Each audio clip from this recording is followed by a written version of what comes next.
Gente, bom dia.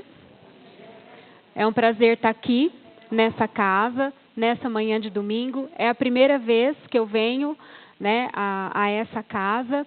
Então, gostaria de agradecer o convite, gostaria de agradecer a oportunidade e que a gente tenha aqui nesse momento a alegria de nós fazermos reflexões a respeito da nossa doutrina espírita. Essa doutrina tão maravilhosa que tantos ensinamentos tem nos trazido, tantas coisas boas, né, tem nos dado, que eu tenho certeza que todos nós aqui, mesmo que estejamos compartilhando, né, desses ensinamentos da doutrina espírita há uma semana, há um mês, há um ano, há 10 anos, há 20 anos, há 30 anos, não importa. Eu tenho certeza que todos nós, em algum aspecto, nos modificamos com esses ensinamentos maravilhosos. São as vozes do céu tirando, né, esse véu do conhecimento para nós. Então, a doutrina espírita, nós podemos dizer com toda certeza que é uma das maiores luzes do conhecimento que já chegou até nós. Então, que a gente possa sempre agradecer a oportunidade de estar aqui. E para isso, convido a todos a fechar os olhos, abrir os corações, receber o abraço gostoso da espiritualidade amiga desta casa, que desde o momento em que adentramos aquelas portas já vem nos recepcionando, já vem cuidando de nós, naquilo que nós necessitamos. E agradecemos sempre a Jesus, nosso mestre querido, nosso mestre de amor, que trouxe há cerca de 2000 anos as gotas consoladoras do Evangelho como farol para as nossas vidas. Então, Pai, nesta manhã de domingo, nós só temos a agradecer e que a nossa reunião seja muito proveitosa para cada um de nós, que assim seja. Então, para nós conversarmos um pouquinho sobre equilíbrio, é uma mensagem simples, uma mensagem tranquila, que todos nós, em alguns momentos, vamos nos identificar. Se bem que lá em Nova Odessa, essas coisas não acontecem, porque lá nós somos assim, equilibradíssimos. Não sei aqui em Limeira, né? Mas é um tema assim só para a gente tomar conhecimento. Não que a gente, né, tenha alguma coisa a ver. Mas para tomar conhecimento, vamos lá. E para nós falarmos de equilíbrio, não poderia começar de outra maneira que não fosse com o equilíbrio maior, o equilíbrio perfeito, que é o universo. O universo, a criação de Deus, nosso Pai, este universo infinito, maravilhoso, que a todos nós fascina. E Deus, nosso Criador, regendo esta orquestra em perfeita harmonia, onde tudo está submetido às suas leis. E para falar de Deus, nós vamos lá no Livro dos Espíritos, na primeira questão, onde Kardec pergunta: que é Deus? E é uma coisa interessante, porque Kardec não perguntou o que é Deus, como se Deus fosse uma coisa, e nem quem é Deus, como se Deus fosse uma pessoa. Nós é que temos a mania de personificar Deus, mas Kardec, ele é certeiro. Ele pergunta: que é Deus? E a resposta surpreendente. Os espíritos, eles dão uma resposta ao mesmo tempo sucinta e profunda, quando dizem que Deus é a inteligência suprema, a causa primária de todas as coisas. Ou seja, a inteligência suprema, onde nada supera Deus, nosso Pai. E a causa primária de todas as coisas, onde Ele é o Criador. Se alguém tivesse criado Deus, ou se Ele tivesse vindo de alguma outra situação, aí já não seria Deus. Então, Deus é a inteligência suprema, a causa primária de todas as coisas e o nosso Criador. E Ele cria um universo nessa harmonia fantástica, onde tudo é equilíbrio, onde tudo é perfeição. E para que isso aconteça, Deus nos coloca as suas leis, a lei natural, leis imutáveis. Por que se diz lei natural? Porque elas não mudam. Desde o começo da criação até por todo o sempre, essas leis serão as mesmas. Então, existem a lei dos homens, onde se obedecem os costumes, onde se obedecem as particularidades de uma civilização, e a lei de Deus, que é uma lei que não muda. E lá no livro dos Espíritos, eles também falam dessas leis, onde nós podemos ver a lei de adoração, a lei do trabalho, a lei de conservação, a lei de destruição, a lei do progresso. A lei do progresso faz com que a gente seja impulsionado à perfeição. A lei do progresso faz com que a gente evolua. Ah, mas e se eu não quiser evoluir? E se eu quiser ficar quieta no meu lugar? Não importa. Em algum momento, a lei do progresso vai fazer com que a gente saia do lugar, com que a gente seja impulsionado. Nem que para isso usa-se a dor. E aí, continuando as leis de Deus, nós temos também a lei de liberdade, até a sua sublimação, que é a lei de justiça, de amor e caridade. Então, essas leis fazem com que o universo caminhe num perfeito equilíbrio. Mas e aí? Nós sempre perguntamos, né? Onde estaria Deus? E também no livro dos Espíritos, Kardec faz essa pergunta, lá na questão número 4. E os Espíritos respondem: vede tudo o que não é obra do homem, e aí encontrareis Deus. E de fato, se a gente for ver o universo, por exemplo, o céu, a noite com as suas estrelas, com toda a sua beleza, a natureza tão rica em cores e formas, isso não é obra do homem. E aí sim a gente tem a noção de Deus. E além das suas leis, Deus também é perfeito e equilibrado nos seus atributos, ou seja, imaterial, único, onipotente, onipresente. Deus está em tudo, soberanamente justo e bom. Tá, tudo num perfeito equilíbrio. Mas e aí? Onde é que a gente entra? Ah, onde que nós entramos? Nós, infelizmente, causamos o desequilíbrio nessa sinfonia perfeita. Por que a gente faz isso? Nós temos o livre-arbítrio e pelo mau uso do livre-arbítrio, nós transgredimos as leis de Deus. E aí, nós saímos dos trilhos e é necessário que a gente volte. Por isso, a lei de causa e efeito, para fazer com que, toda vez que a gente transgrida as leis de Deus, toda vez que a gente fere esse equilíbrio perfeito, pelo mau uso do nosso livre-arbítrio, a lei de causa e efeito está aí para colocar tudo no lugar. A lei de causa e efeito, tantas vezes mal interpretada. Porque a lei de causa e efeito não é para causar dor, para causar sofrimento. Não é essa a finalidade. E sim para colocar tudo novamente nos trilhos. Mas por que vem dor, sofrimento, dificuldade? Isso daí é o mau uso do nosso livre-arbítrio e essas condições se apresentam para que nós possamos aprender com os nossos próprios erros.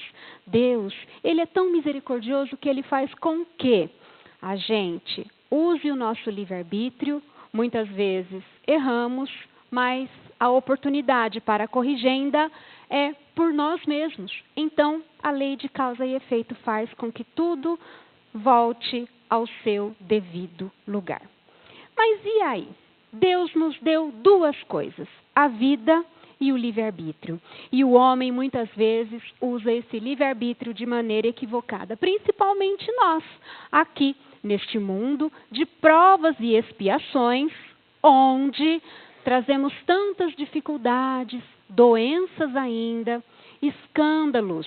Está lá, em Mateus, é necessário que o escândalo venha. Mas, ai daquele que trouxer.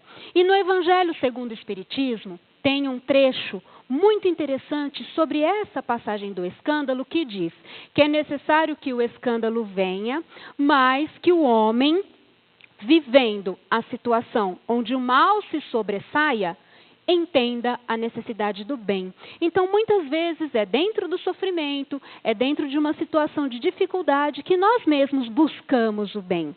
E casa com o que nós estamos falando, que a corrigenda, a misericórdia de Deus está no nosso próprio meio, para que nós, uns ajudando os outros, possamos reencontrar esse equilíbrio novamente e voltar a caminhar nos trilhos certinho. A natureza, ela nos dá lições muito importantes sobre o equilíbrio. Se nós olharmos as aves, por exemplo, as aves migratórias, nas suas grandes viagens, nas suas grandes jornadas, onde elas vão direitinho no lugar que precisam para se reproduzir, para se alimentar. As aves migratórias não têm GPS. E muitas vezes o GPS nos engana, porque nós colocamos lá um endereço e ele manda para outro lugar. Isso já aconteceu comigo. Agora, as aves do céu, as aves migratórias, elas têm GPS? Elas não têm GPS como nós conhecemos, mas elas sabem direitinho onde precisam ir. Na época do ano, no clima certo, de acordo com a temperatura, de acordo com a sua necessidade, as aves migratórias vão. Isto é o equilíbrio da natureza. As flores, por exemplo, como que elas sabem direitinho o tempo que elas precisam para florescer, para sair as sementes, o pólen, no local devido onde a abelhinha vai lá, se impregna desse pólen e leva para que novas flores venham. Isso é a lição da natureza. A cadeia alimentar, por exemplo, onde o mais simples dos seres até o topo da cadeia, o mamífero rei e, por fim, o homem. Se nós tirarmos um membro desta cadeia alimentar, ocorre desequilíbrio da natureza. E quem é que tira esse membro? Infelizmente, o ser humano. O ser que deveria ser pensante, né? Nós pensamos, nossa, o ser humano, dotado de raciocínio, dotado de pensamento, dotado de vontade, como que ele pode interferir tanto assim e para o mal? Por quê? Porque nós estamos em evolução. E voltando à lição do Evangelho segundo o Espiritismo, é necessário que ocorra o mal e nós aprendamos com este próprio mal para fazer surgir o bem. É por isso que se diz que Deus, nosso Pai, Ele faz surgir o bem, muitas vezes, de uma situação onde aparentemente o mal predomina. E falando em equilíbrio, nós damos como exemplo as religiões orientais antigas. Se nós fizermos um breve estudo, voltarmos lá no tempo, nas religiões orientais antigas, o quanto elas consagram o equilíbrio. É o seu ápice. Então, há muito tempo o homem busca esse equilíbrio para chegar na sua evolução. E aí nós viajamos um pouquinho mais no tempo e vamos lá na Grécia Antiga, em Delfos, onde havia o templo de Apolo, e conta-se que, certa ocasião, os 7 sábios da Grécia se reuniram para filosofar sobre a vida. Imagina só uma reunião onde tivesse as grandes cabeças pensantes ali daquela época, daquele tempo. E filosofando, começaram a escrever frases na parede do templo de Delfos. E aí nós vamos usar como exemplo 2 frases onde Sócrates as leu e as imortalizou para todos nós.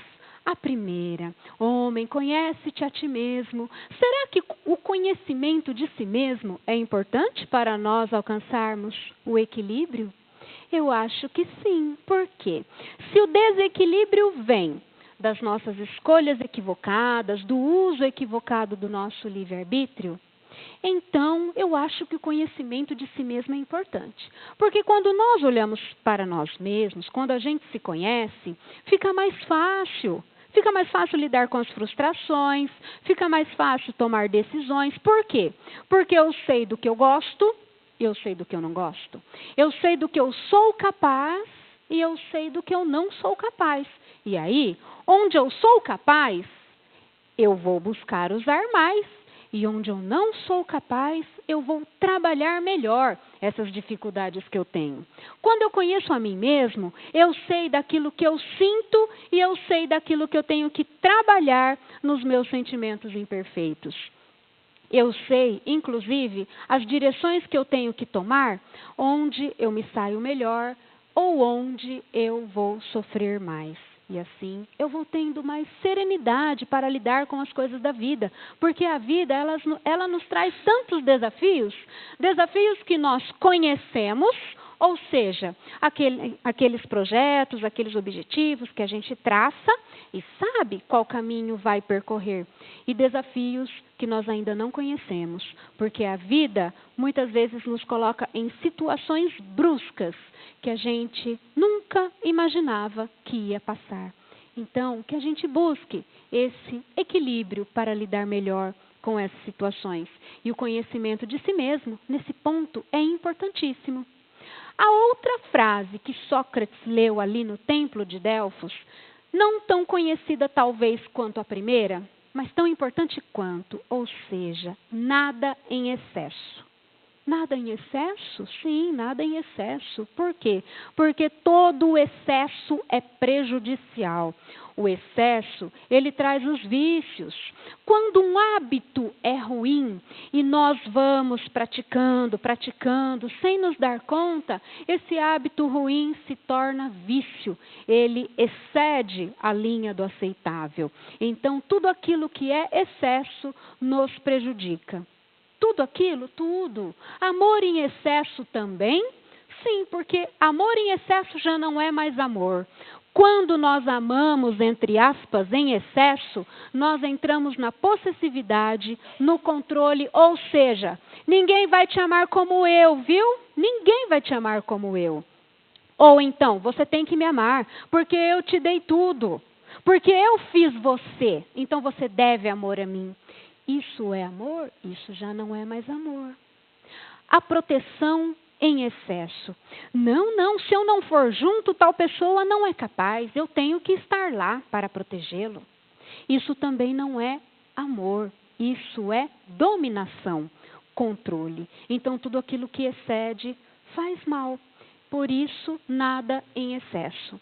E aí, nós saímos da Grécia e vamos lá para outras paragens buscando Paulo de Tarso, onde, depois da sua transformação na estrada de Damasco, Paulo passou a ser o 13º apóstolo, o apóstolo dos gentios, levando a boa nova do Cristo a todos os cantos. E para isso, ele escrevia as cartas de Paulo, que estão lá no Novo Testamento. Carta aos Hebreus, carta aos Efésios, carta aos Coríntios, aos Tessalonicenses, aos Filipenses, aos Romanos. E numa dessas cartas, ele diz assim, lá em Coríntios, capítulo 6, tudo me é lícito, mas nem tudo me convém. Tudo me é permitido, mas nem sempre eu terei um bom resultado. Olha só que interessante. Nós voltamos lá no que dissemos.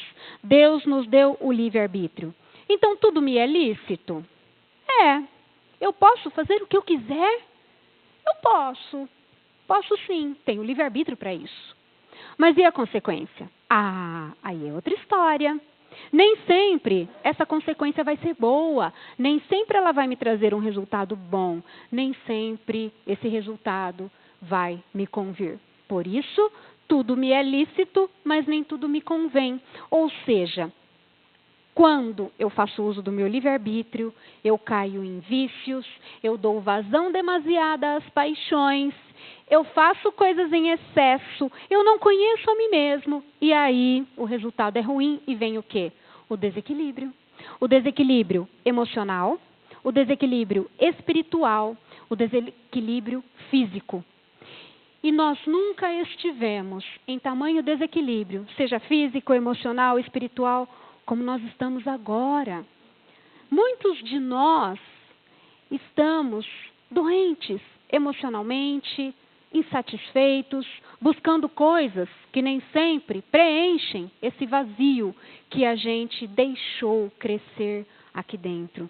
Então, por isso, é importante que a gente busque, que a gente estude, que a gente esteja juntos aqui, seja na casa espírita, seja em qualquer outra igreja, em qualquer outro templo religioso, para novamente nos conectarmos com Deus e com a espiritualidade maior.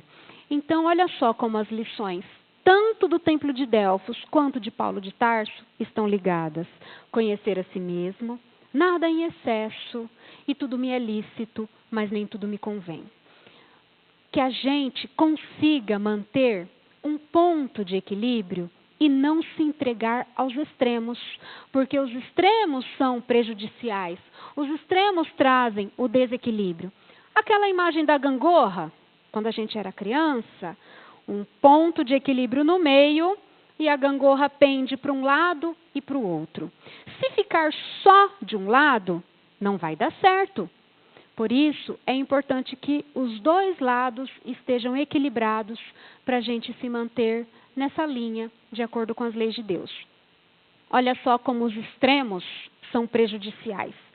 Nós falamos que o excesso é prejudicial, mas a carência também é. O excesso de amor, nós dizemos que era possessividade, controle. A carência de amor é indiferença. É igual um medicamento. Quando a gente dá a dose certa, ele faz o seu efeito e nós somos curados daquele mal físico. Se nós excedemos a dose, ele vira veneno. Se nós não colocamos a dose certa, colocamos uma dose menor do que a estabelecida pelo médico, esse medicamento não tem efeito. Então, sabe quando a gente estava lá na escola, naquelas aulas de matemática, que o professor colocava uma linha imaginária no meio, o número 0, de um lado os números negativos, do outro lado os números positivos e o 0 no meio. Então, que a gente faça essa imagem agora e imaginemos assim, de um lado o excesso, do outro lado a carência e o número 0, como o equilíbrio que a gente precisa buscar. E assim a nossa vida caminha melhor. Mas esse negócio é fácil? Não é fácil. Não é fácil, é muito difícil. É muito difícil porque muitas vezes as nossas emoções explodem. Muitas vezes a gente não tem o controle necessário da situação. E como é que a gente alcança, pelo menos, a melhor situação possível de equilíbrio e serenidade perante as coisas da vida? Ora, aí nós vamos lá em Minas. Nós vamos lá em Minas, em Pedro Leopoldo, onde nasceu um mineirinho bom demais, Francisco Cândido Xavier. Para a missão que foi dada a ele, 412 livros, cartas consoladoras, levar a doutrina aos 4 cantos do mundo, vestida de uma mensagem de amor. Será que ele precisava de equilíbrio?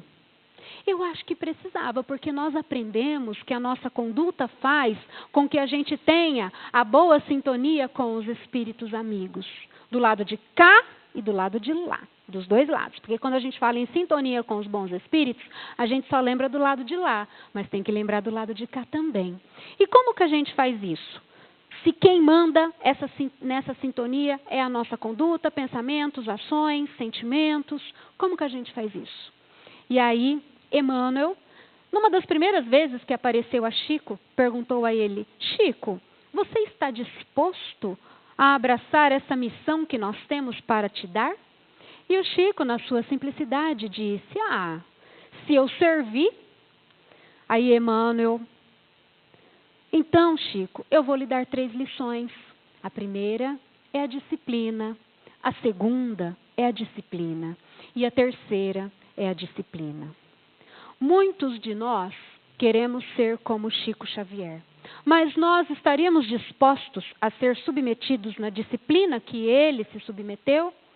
Mas que disciplina é essa?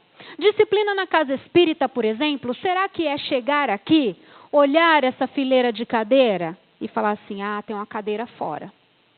Tem uma cadeira fora ali. Ou então, olhar o ar-condicionado e falar assim: essa temperatura não está boa.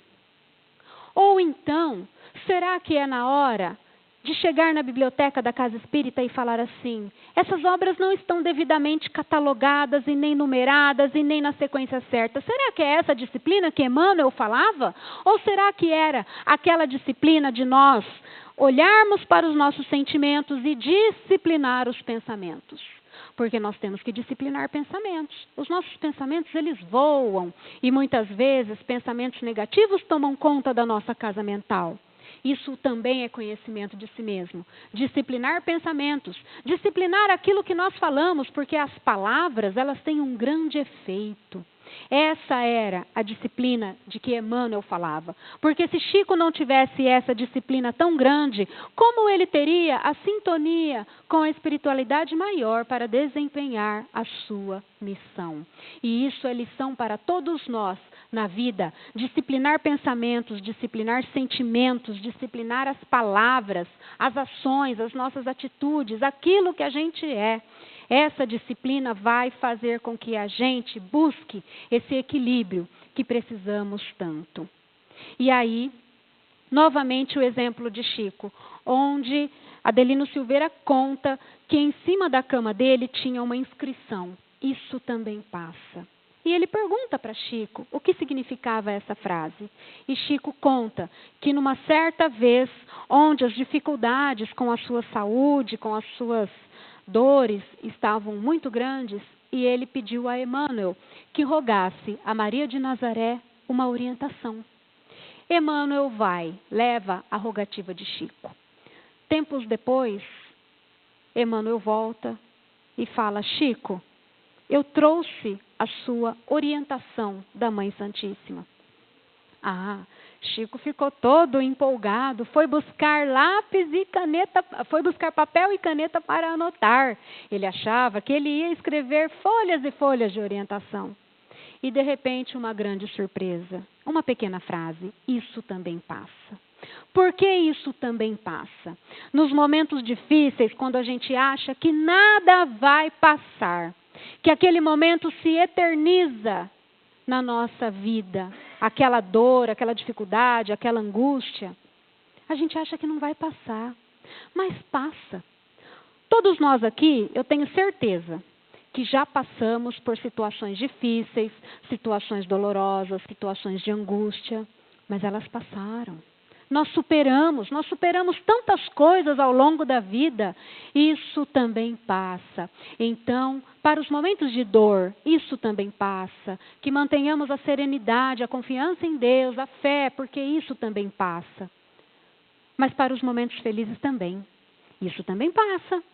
Quantos de nós já vivemos momentos felizes e passaram? E ficou a lembrança. Por que isso também passa? Para que a gente tenha o equilíbrio de lidar também com os momentos felizes. Porque tem hora que a gente se perde nos momentos felizes, nas coisas boas. Então, isso também passa. Uma lição de equilíbrio. E aí, a gente vai na fé. Fé que precisa ser raciocinada, equilibrada, como ensina a nossa doutrina.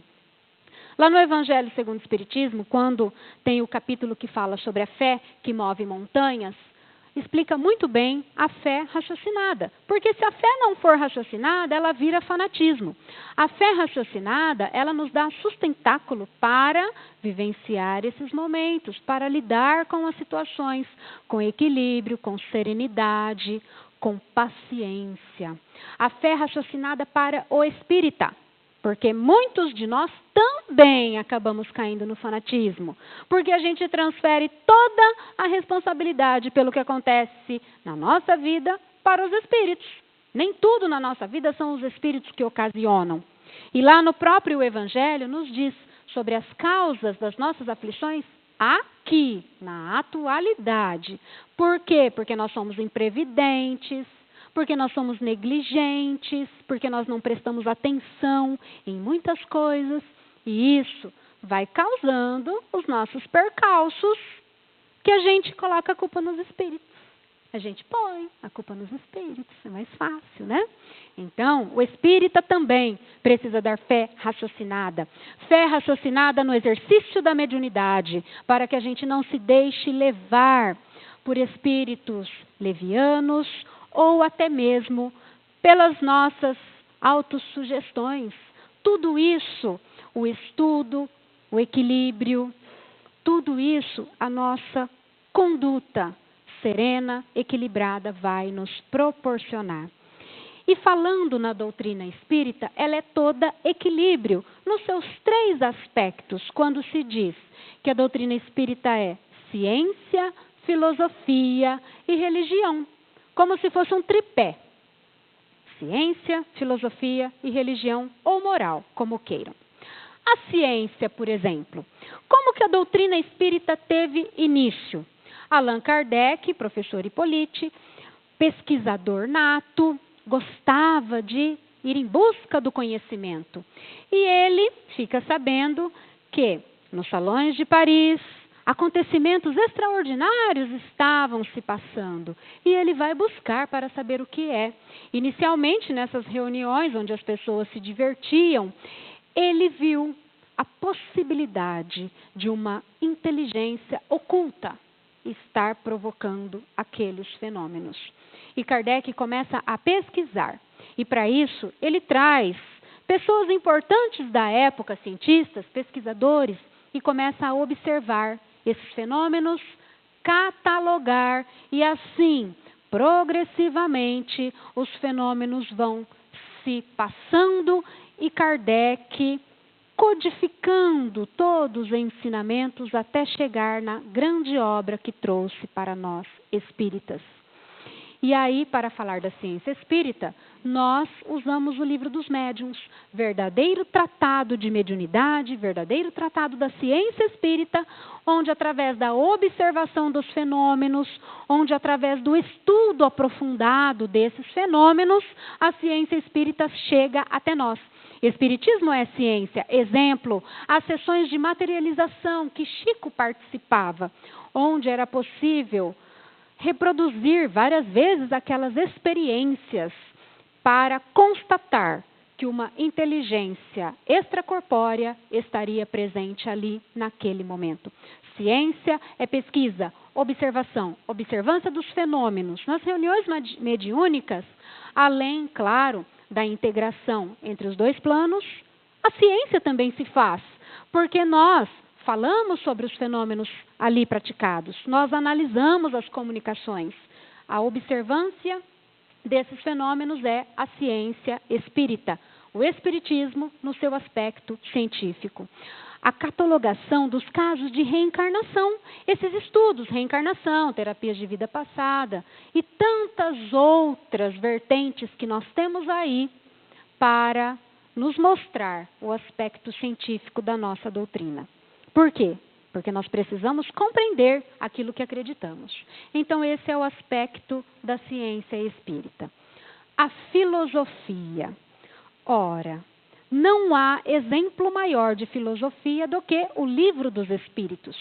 Se nós formos analisar a história, a doutrina espírita, ela nasceu com o lançamento do Livro dos Espíritos em 1857. Que época estávamos vivendo em 1857? O iluminismo, a época das luzes, do pensamento humano. Acabávamos de sair da Idade das Trevas, onde era proibido pensar. Nada poderia ser produzido que não fosse no aspecto religioso. Nas artes, na literatura, na música, tudo tinha que ter relação com a igreja. Mas aí, saindo dessa época das trevas, o pensamento voltou com tudo. Grandes pensadores da Europa, inclusive se perguntando a respeito de Deus. E era nesse cenário onde o pensamento humano era berço para novas ideias, nasce o Espiritismo. Por isso a primeira pergunta de Kardec, que é Deus? Há quanto tempo o homem estava se perguntando sobre Deus, sobre as suas leis? Tanto que na questão 621 do Livro dos Espíritos, Kardec pergunta onde é que estavam as leis de Deus. Muitos diziam, num livro sagrado? Nas mãos de algum sacerdote? Escritos numa caverna? Onde estavam as leis de Deus? E os Espíritos respondem, na consciência. O Livro dos Espíritos, com as suas mais de 1000 perguntas, é filosofia pura, respondendo de onde viemos, por que estamos aqui, para onde vamos, o que há além da matéria, qual a nossa relação do mundo material com o mundo espiritual. Tudo isso o Livro dos Espíritos responde. Perguntas que a humanidade inteira tem feito. Está lá no Livro dos Espíritos. Isso é filosofia, isto é expressão do pensamento. É o aspecto filosófico da doutrina. E, por fim, o aspecto moral ou religioso, com o Evangelho segundo o Espiritismo. Lá no Evangelho segundo o Espiritismo, Kardec traz a interpretação dos Espíritos para as máximas de Jesus. É preciso no Evangelho nós separarmos o que é de aspecto histórico e o que são realmente as palavras de Jesus. Imaginemos nós, naquela época não havia a alfabetização como nós temos hoje, não havia escolas, não havia computador, não havia pendrive, não havia HD, eram poucos aqueles que escreviam. E o Evangelho foi contado de um para outro. E aí, quando chega para São Jerônimo escolher os evangelhos que fariam parte da Bíblia, do Novo Testamento, milhares e milhares de escritos. Cópia de cópia de cópia de cópia. Imagina só. E 4 foram escolhidos. Mateus, Marcos, Lucas e João. E aí, ali, misturam-se aspectos históricos do que realmente Jesus falava. E é fácil nós observarmos uma coisa e outra, porque ninguém mais nesse mundo poderia dizer as coisas que Jesus disse. As bem-aventuranças, só mesmo um espírito puro e notável como Jesus poderia cantar as bem-aventuranças. E aí nós nos perguntamos, espiritismo é ou não é religião? Muitos dizem que sim, outros dizem que não, depende do ponto de vista que a gente aborda. Nós podemos entender isso de uma maneira interessante. Se nós dissermos que o espiritismo não é religião no seu aspecto dogmático, sim, nós podemos dizer que não é. Por quê? Porque o espiritismo não tem dogmas. O que é dogma? Dogma é algo que é colocado para nós e nós não podemos questionar. Ah, então não. Então o espiritismo nesse aspecto aí dogmático não é religião.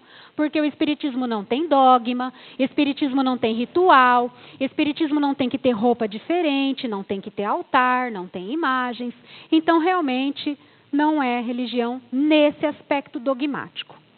No entanto, se nós levarmos para o aspecto essencial do que seja religião, ou seja, a nossa relação com Deus, então aí a gente diz que o espiritismo é sim religião. Por quê? Porque nos dá como nunca o que é a noção da nossa relação com Deus.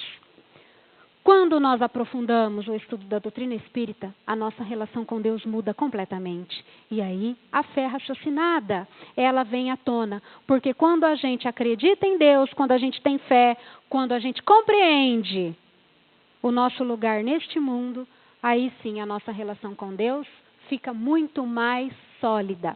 Aí a gente pode dizer que o espiritismo é religião quando fala da nossa relação com Deus. Olha só que coisa interessante. Então, voltando aos 3 aspectos, ciência, filosofia e religião. Se a gente tirar um deles, a doutrina fica manca. Livro dos Médiuns, Livro dos Espíritos, Evangelho segundo o Espiritismo. Isso é o tríplice aspecto da doutrina espírita, trazendo este equilíbrio para o nosso ensinamento. E isso nos dá a fé raciocinada. E Jesus, lá em João, disse: conhecereis a verdade e a verdade vos libertará. O fanatismo prende, a fé cega prende, ao passo que a fé raciocinada liberta. Assimilar e compreender aquilo que nós estamos acreditando. Isso faz de nós pessoas livres. E nós estamos caminhando para a perfeição, para a liberdade de sermos quem a gente é, sem as amarras das imperfeições que nós trazemos dentro de nós. Então, conhecereis a verdade e a verdade vos libertará. E a verdade, para falar sobre ela, eu trago um belo provérbio iraniano, onde diz que, certa ocasião, a verdade foi colocada num grande espelho, e esse espelho foi enviado à terra. Só que, chegando aqui, esse espelho se quebrou em vários pedaços, e cada um pegou um pedacinho e julgava estar com a verdade nas mãos. Por isso que a gente fala a nossa verdade, nós defendemos a nossa verdade, mas Jesus, ele nos trouxe essa verdade maior para que nós possamos caminhar mais livremente. E depois, 1800 anos depois, com a terceira revelação, a nossa doutrina maravilhosa nos proporcionando ainda mais essa fé raciocinada que nós estamos buscando, a gente vai caminhando melhor para encontrar esse equilíbrio, para caminhar direitinho, de acordo com as leis de Deus. Porque aquele que encontra o equilíbrio, ele encontra a paz. Ninguém consegue ficar perto de uma pessoa desequilibrada, que reclama, que grita, que critica, que agride. Ninguém consegue. Por quê? Porque agita todos que estão à sua volta. E Jesus, numa das bem-aventuranças, ele sobe ao monte e diz: bem-aventurados os pacificadores. Nós somos pacificadores? O que é ser um pacificador? Ora, quando a gente chega num lugar e tem lá um grupo de pessoas, será que quando a gente chega, alguém olha assim: olha, que coisa boa, a Janaína chegou, olha que maravilha, vem cá. Será que as pessoas ficam felizes quando a gente chega? Ou, quando a gente aponta lá na porta, o pessoal fala assim: olha só quem chegou. Será que é assim? Ou então, quando a gente chega num grupo e começa a fazer parte da conversa, esse grupo se agita ou esse grupo se acalma? Quando nós falamos alguma coisa para alguém, essas pessoas nos procuram para escutar uma boa palavra? Isso é ser pacificador. Quando tem um comentário numa rodinha, aqueles comentários fraternos que a gente adora. Como é a nossa conduta? É inflamar ou é pacificar? Isso é ser pacificador. Isso é buscar ser sereno, equilibrado nas palavras, na conduta. Isso é pacificar, como Jesus nos pede. Porque aquele que encontra o equilíbrio, ele encontra a paz. E tudo isso também traz a resignação. Por quê? As coisas vão acontecer na nossa vida. Os problemas estão aí para serem enfrentados. Como é que nós vamos enfrentar tudo isso? Revoltados, agredindo, gritando, sem resolver nada. Muito pelo contrário, piorando a situação. Ou será que a gente vai conseguir encontrar a calma para solucionar aquela questão? Ou pelo menos passar de uma forma mais serena? E aí eu trago um dito popular. Um dito bem conhecido que diz: Senhor, que eu tenha coragem para mudar aquilo que pode ser mudado. Serenidade para as coisas que eu não consigo mudar. E sabedoria para distinguir um e outro. Isso também é equilíbrio. Porque, segundo Oscar Wilde, existem duas tragédias na nossa vida. A primeira, não conseguir o que quer. Ah, claro, não conseguir o que quer realmente é uma tragédia. E conseguir o que quer. Ora, conseguir o que quer também é tragédia? É, muitas vezes é. Porque o que a gente quer não é o que é bom para nós. É prejudicial. Então, que a gente tenha esse equilíbrio, essa serenidade, para conseguir usar melhor o nosso livre-arbítrio. E aí, voltando ao Livro dos Espíritos, as necessidades que a gente traz para nós precisamos lidar melhor com elas. Porque senão, nós trocamos o que é útil, fútil, e colocamos na posição de essencial. E o que é essencial? Jesus nos disse: buscai os tesouros do céu e não os tesouros da terra.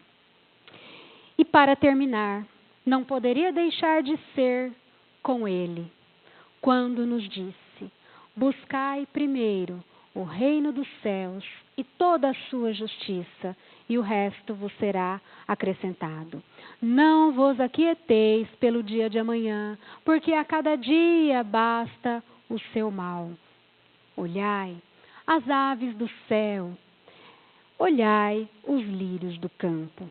As aves do céu, elas não colhem, não semeiam, não guardam em celeiros, e mesmo assim, vosso Pai Celestial as alimenta. Olhai os lírios do campo, que não tecem e nem fiam, e mesmo assim, Deus as veste. E nem Salomão, em toda a sua glória, poderia usar roupa igual. Não sois mais do que aves do céu, não sois mais do que lírios do campo.